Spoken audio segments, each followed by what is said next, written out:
Nuevamente nos reunimos para acercarnos a la palabra de Dios. Espero que haya sido o que esté siendo de provecho para todos ustedes. Ya hoy arrancaremos leyendo algunas páginas de la Sagrada Escritura. Todo ha sido una introducción. Ha sido muchos materiales que se han consultado para que de tal manera sea accesible y sea de provecho para todos. Entonces, hoy nos espera algo, yo espero que sea muy importante, muy grande para todos y cada uno de nosotros. Que el Señor nos ilumine para tomar este momento y que sea de provecho espiritual, que sea de provecho humano y que sea de provecho para este tiempo de pandemia. Vamos a dar inicio.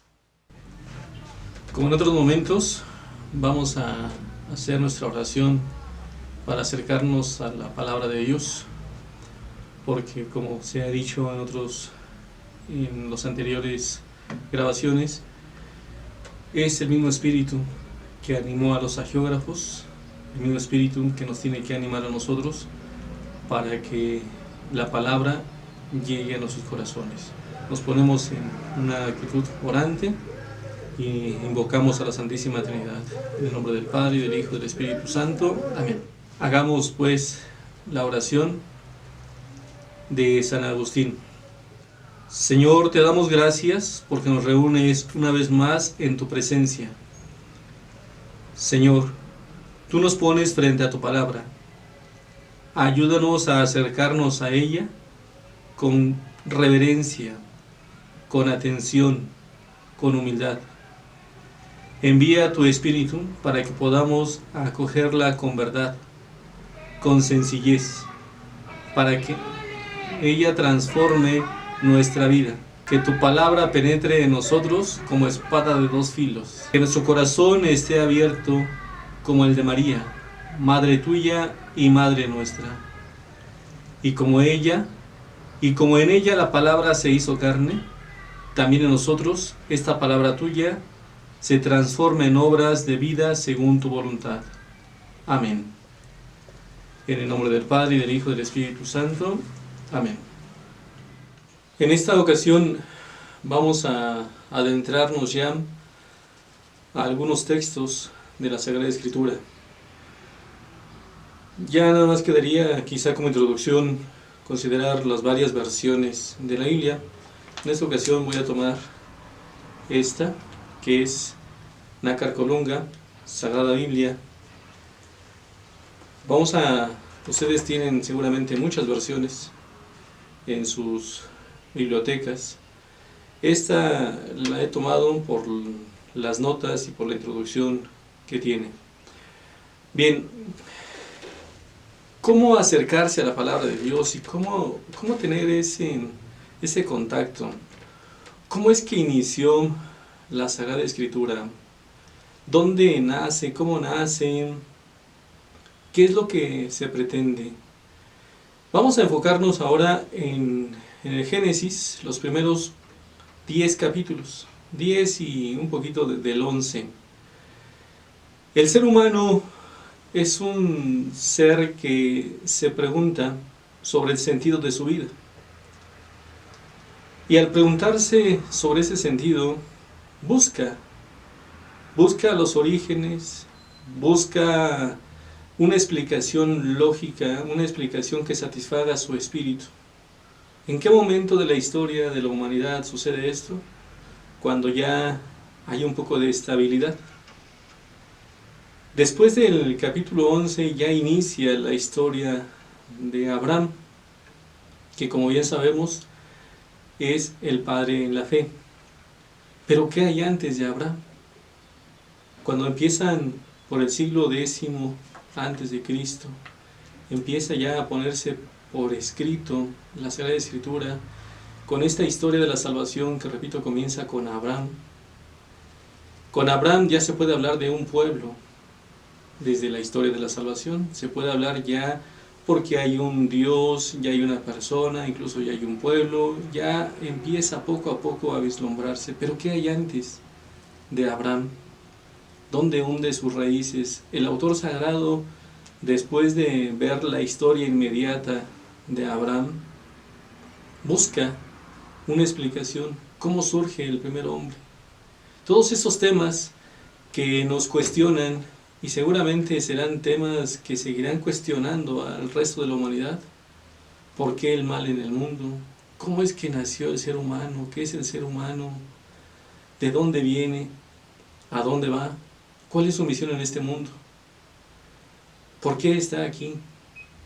Todas esas cosas, a través de las culturas, seguramente cuando hemos revisado la historia, nos hemos encontrado con esas preguntas, y hoy en día, en ese tiempo de crisis, también nos planteamos todos esos interrogantes. ¿De dónde procede la maldad? ¿Por qué si convivimos o hemos convivido eternamente con virus, con bacterias, por qué ahora nos está atacando de una manera muy particular? Son preguntas que el ser humano nos hemos establecido, y los autores sagrados también lo han planteado. Seguramente ustedes han revisado los primeros capítulos del libro del Génesis, donde ya el autor sagrado se va al origen de la humanidad. Ahora hay que hacer una precisión muy importante que yo ya la tenía más o menos anunciada, pero ahora al seguir leyendo algunos textos todavía me queda más claro que el ser humano, vamos a remitirnos a la historia general, hay muchas teorías, y el pueblo de Israel no nació de la nada, nació en una cultura, nació en un tiempo y después se desprendió. Pero otra cosa también muy importante, que aunque hay muchas leyendas, hay muchas teorías sobre el origen de la humanidad, lo más importante dentro de la religión católica, que es en la cual nos estamos moviendo, está la revelación. Ese es el dato fundamental y hay que tomarlo muy en cuenta. Aunque hay quizá cosas que tenemos en la Sagrada Escritura de otras culturas, lo más importante de todo esto es la revelación. Que la revelación no es quizá quitar aquella historia, aquellos orígenes, no. Hay que leerlo a la luz de la revelación, a la luz de Dios. Entonces, repito, hay muchas teorías que hablan del origen de la humanidad, origen del hombre. Y también nosotros nos hemos preguntado, ¿de dónde procede el ser humano? ¿Cuáles son los orígenes? Es lo que vamos a descubrir en los primeros capítulos del libro del Génesis. Y en este libro se va a hablar sobre cómo Dios toma del barro para crear al ser humano. En el Génesis encontramos dos versiones de creación. Hay que tomarlo muy en cuenta. ¿Cuáles son esos dos orígenes que se presentan? Toma del barro, forma al hombre, después forma a la mujer.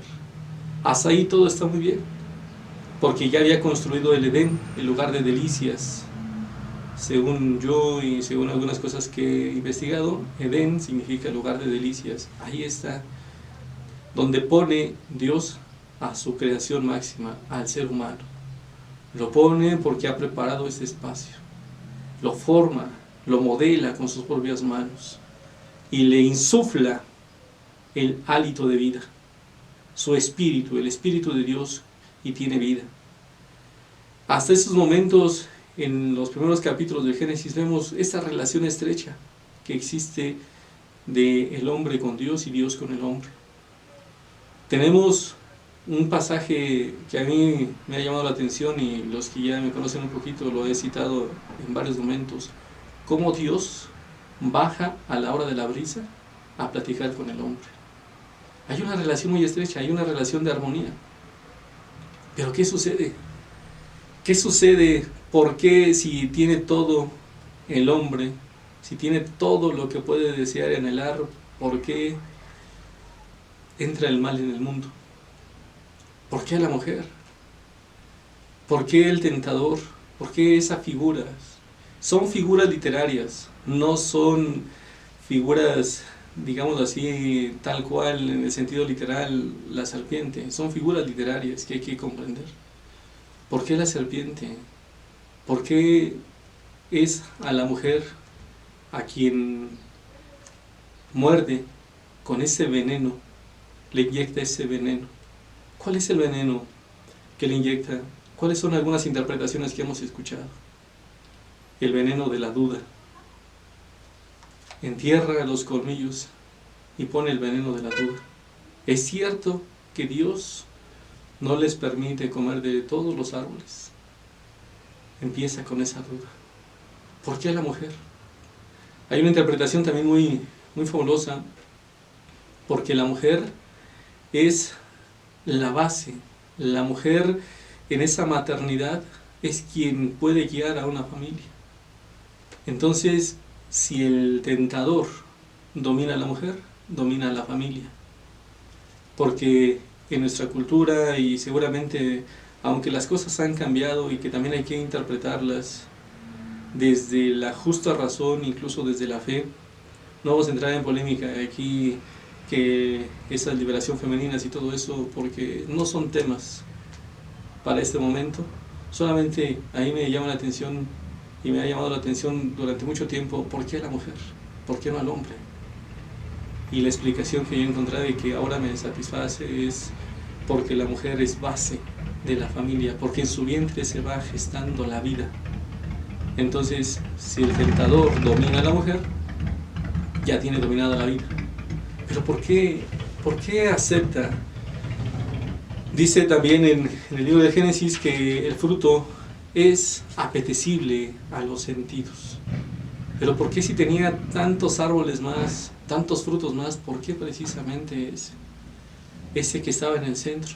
Ahora preguntas, ¿por qué Dios puso ese árbol si conocía que el hombre iba a fallar? ¿Por qué de esa manera? Y ahí el tema fundamental es la libertad, porque Dios no quiere títeres, porque Dios no quiere robots, porque Dios quiere hombres libres que tengan la capacidad de optar por Él. Entonces, esas preguntas las vamos a encontrar unas respuestas posibles en la Sagrada Escritura, pero hay que interpretarlo. Repito, no se puede leer de una forma literal, hay que interpretar y hay que recurrir a textos que nos ayuden a aclarar esas dudas milenarias, por lo menos de una manera personal. Voy a una parte donde está esa descendencia de Caín y Abel. ¿Por qué esos dos hermanos procedentes del mismo padre, de la misma madre? ¿Por qué hay esa lucha entre ellos? Recordemos también que Dios tiene preferencia un poco sobre Abel. Por eso Caín tiene envidia, pero porque Abel le presenta lo mejor y Caín le presenta lo que le sobra, o cosas no tan importantes. Ese drama entre familias, ese drama entre hermanos, que gracias a Dios ya se superó todo esto. No se ha superado, todavía hay familias en las cuales hay mucha división por cosas tan irrelevantes, con cosas que ni siquiera valen la pena para este mundo ni para la vida eterna. Entonces viene esa descendencia. Ahora continuamos entonces con algunos momentos dentro de esta interpretación de la creación y todo lo que concluye. Un momento fue el diluvio, cuando Dios destruye todo cuanto existe por la maldad que había en el mundo a través de este diluvio universal. Un momento muy fuerte, seguramente haciendo alguna interpretación muy personal de lo que se maneja también con que Dios también sufrió al momento de destruir todo cuanto existía, pero ya era necesario como una purificación.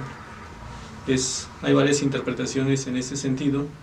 Entonces el diluvio fue una etapa de purificación porque ya había mucha maldad en el mundo. Después, en esta misma etapa, nuevamente hay una alianza.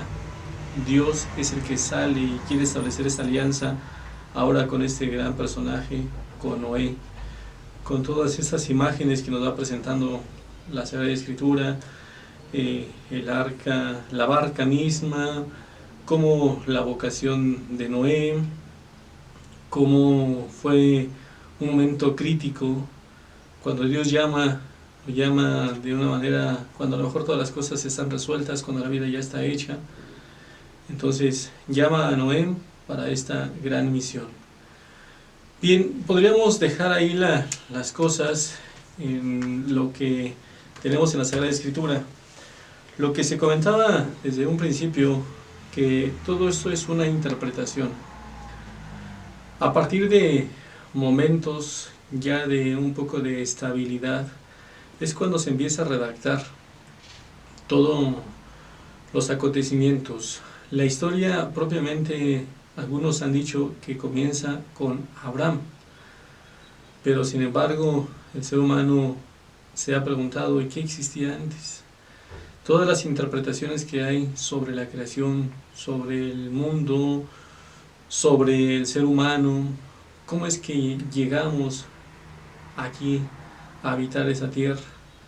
Y seguramente hay infinidad de teorías que afirman lo que ya dijimos desde hace unos momentos, que la Sagrada Escritura es una interpretación de una revelación, que Dios se manifiesta al hombre y le da claves de lectura para poder descubrir estos problemas fundamentales, la vida, el mundo, y también temas fundamentales como el mal, como las enfermedades, como el dolor, como el sufrimiento. Entonces se va a enviar a sus correos, más bien en el Face se va a subir un archivo sobre un texto en el cual ustedes pueden basarse y pueden profundizar, pueden leer. Y también hay otro libro que apenas estoy desempolvando, ya lo tenía algún tiempo y lo he estado desempolvando ahora que estoy tratando de buscar materiales sobre esta antropología bíblica, sobre lo que es el ser humano, y se abarcan los temas que hemos mencionado sobre el bien, el mal, sobre la creación, sobre estos temas tan importantes. ¿Qué es el hombre? Lo esencial del ser humano. Y creo que viene muy a bien este tiempo que estamos viviendo, recordar que la Sagrada Escritura hunde sus raíces en otras culturas, pero también tiene un dato particular de revelación. Entonces sería muy bueno y muy interesante que nosotros nos adentráramos en esos temas y que tuviéramos muchas preguntas, pero preguntas que no por mera curiosidad, sino preguntas que vayan en la línea de tratar de entendernos a nosotros mismos y entender lo que está a su alrededor. Si nosotros buscamos y preguntamos en muchos lados, va a haber teorías, va a haber posturas, pero yo les recomiendo encarecidamente que recurramos a textos que sean autorizados por personas que tienen la recta intención. A ver si algún día, ya cuando se pueda, podríamos hacer un debate, podríamos hacer, no debate de discusión, sino debate de preguntas y respuestas sobre las cosas que realmente nos interesan en estos momentos. Entonces ahí vamos a dejar esta parte, los primeros 11 capítulos de la Sagrada Escritura del Génesis, donde abarca estos temas fundamentales. Y se va a dejar a su consideración estos textos. El primer texto está en PDF, entonces lo podrán ustedes descargar. Y el texto del libro, les voy a pedir que le tomen una fotografía a la carátula del mismo libro, y si alguien lo quiere conseguir, yo creo que sería muy bueno. Entonces, ahora nos toca tratar de profundizar, pero en un estudio particular, un estudio personal, para nosotros tratar de adentrarnos a estos grandes temas. Pues que Dios nos siga iluminando. Este curso, este pequeño curso no pretende simple y sencillamente recordar aquello que ya sabemos. aunque iniciamos con los capítulos, versículos y demás, pero ahora lo que se busca es seguir preguntándonos, pero para satisfacer esas preguntas que tanto nos inquietan, que tanto nos preocupan a todos los hombres y mujeres de todos los tiempos, y más ahora con todas las situaciones que se presentan en nuestro mundo. Pues muchas gracias y seguiremos adelante. Como una forma de concluir este momento, como lo hemos hecho en otras ocasiones, vamos a darle gracias a Dios con esta oración de San Agustín. En el nombre del Padre, del Hijo y del Espíritu Santo. Amén. Gracias, Señor, por tu palabra que hemos escuchado. Ayúdanos a comprender cuál es la respuesta adecuada a lo que tú hablas dentro de nosotros. Señor, da siempre tu palabra cotidiana. Ella es como la luz. Ahuyenta las tinieblas del error y del pecado. E ilumina los ojos del alma para ver mejor nuestra vida. Ella es como espada de doble filo, penetra en el íntimo del ser, hiere y sana, angustia y libera, inquieta y trae la paz. Amén. En el nombre del Padre, y del Hijo y del Espíritu Santo. Amén. Pues hemos concluido este momento con la gracia de Dios. Espero que sea de provecho todo esto que estamos abordando, sobre todo ya con los textos que se les ha enviado, es de profundización personal. Ojalá que, repito, algún día tengamos esta gran oportunidad de poder estar reunidos, poder expresar nuestras inquietudes y nuestros comentarios. Pues les agradezco su paciencia, les agradezco estos momentos. Para mí son muy enriquecedores porque hay que volver a adentrarnos a este universo, a este inmenso mar de la Sagrada Escritura. Pues que Dios nos ilumine y que ustedes sea de provecho esto que se está haciendo. Que Dios los bendiga.